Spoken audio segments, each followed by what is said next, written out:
Assalamualaikum Bu. Waalaikumsalam warahmatullahi wabarakatuh. Apa kabar Pak Dwi? Alhamdulillah sehat Bu. Alhamdulillah sehat.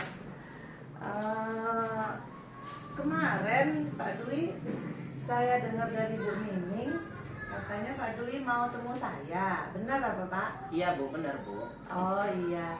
Jadi ada ini ya Pak ya, ada masalah atau gimana? Terus Bapak, apa tujuan Bapak mau ketemu sama saya ini apa Pak? Ya sebenarnya sudah lama Bu pengen ketemu. Kebetulan ini baru ada waktu.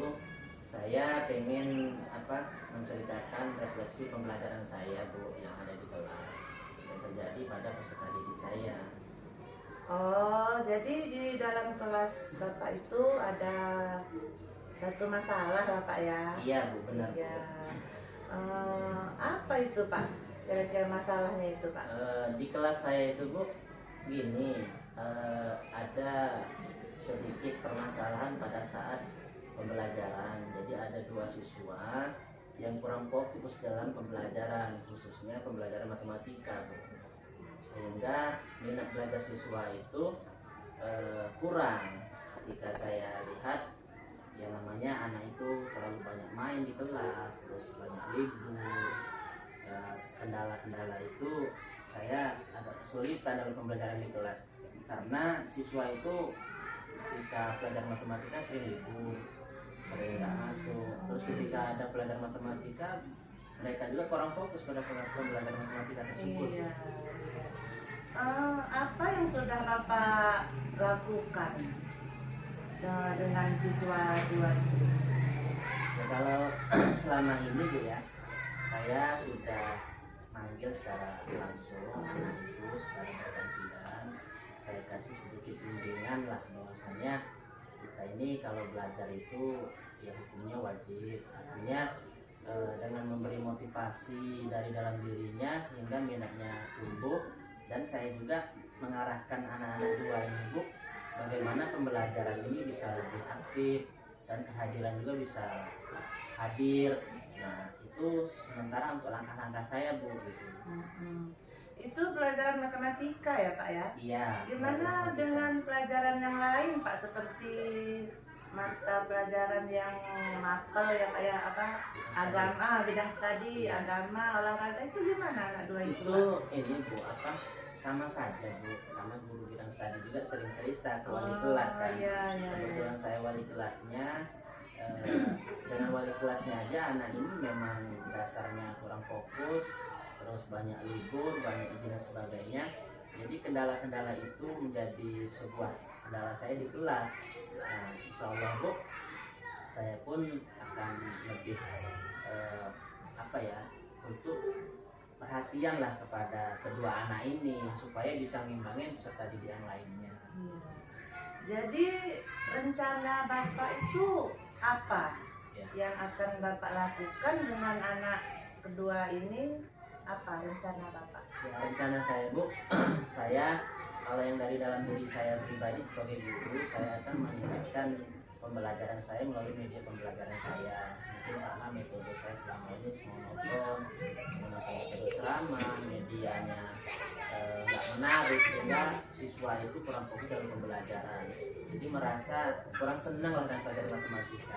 Itu langkah saya dari dalam diri saya sebagai guru, dan kepada peserta didiknya Bu, saya pun akan melaksanakan bimbingan sampai kepada orang tuanya, pendekatan kepada kedua orang tuanya, bagaimana faktor-faktor apa saja dari dalam diri siswa itu supaya siswa itu lebih meningkatkan fokusnya dalam belajar, minat belajarnya supaya lebih meningkat lagi gitu. Nah itu akan saya laksanakan seperti itu. Artinya setelah saya membimbing siswa secara internal kepribadiannya, ternyata memang siswa ini kan memang faktor dari dalam dirinya malas belajar, bukan hanya di pembelajaran matematika, tapi saya punya cara dari media pembelajaran saya tingkatkan. Insya Allah saya akan menerapkan media diskusi kelompok, media pembelajaran problem bersejarah ini kan siswa ini akan lebih aktif lagi, dia dibantu kawannya untuk berpikir kritis, kerjasama. Nah kalau untuk meningkatkan kefokusan siswa itu sendiri Bu, saya akan bekerjasama dengan orang tuanya dan mungkin dengan rekan sejawat mungkin seperti hari ini pun saya ya bercerita dengan ibu kepala sekolah saya merefleksi pembelajaran saya di kelas ini. Tetap saya juga mohon bimbingan langkah terbaiknya seperti apa, itu langkah-langkah saya. Nah, tadi saya dengar Bapak akan merubah cara media pembelajarannya ya Pak ya, karena mungkin ya dia bosan karena selama ini mungkin Bapak kayak ceramah gitu.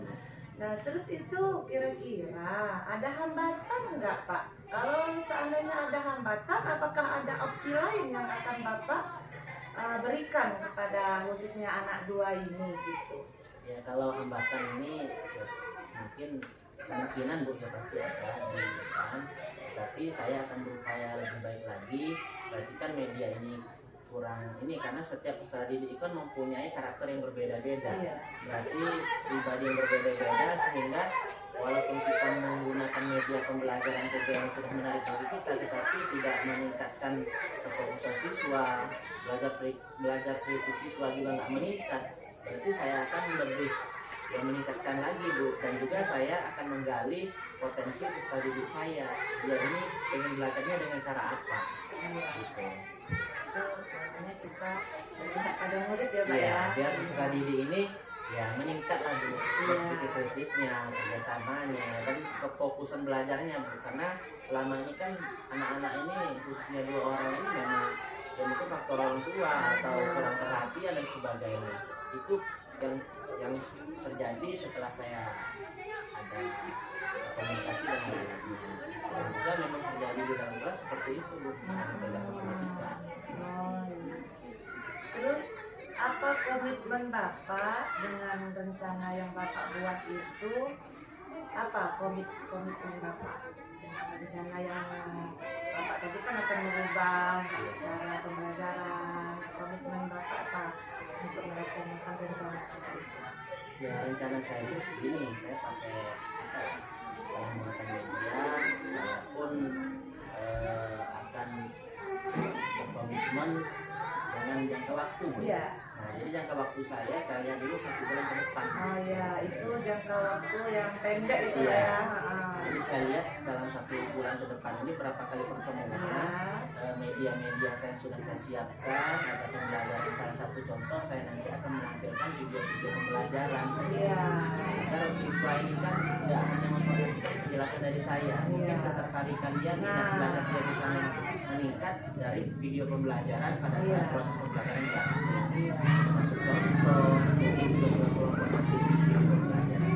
Nah itu jangka pendeknya, jangka panjangnya Bu, saya nggak perlu lama-lama, saya paling dalam waktu 2 bulan ke depan. Iya benar. 1 bulan minimal, 2 bulan maksimal. Maksimalnya ya, di situ kita mungkin bisa ketemu lagi ya Pak ya, nanti Bapak Iya. bisa menceritakan apakah sudah ada perubahan yang membaik atau bagaimana dengan anak tersebut.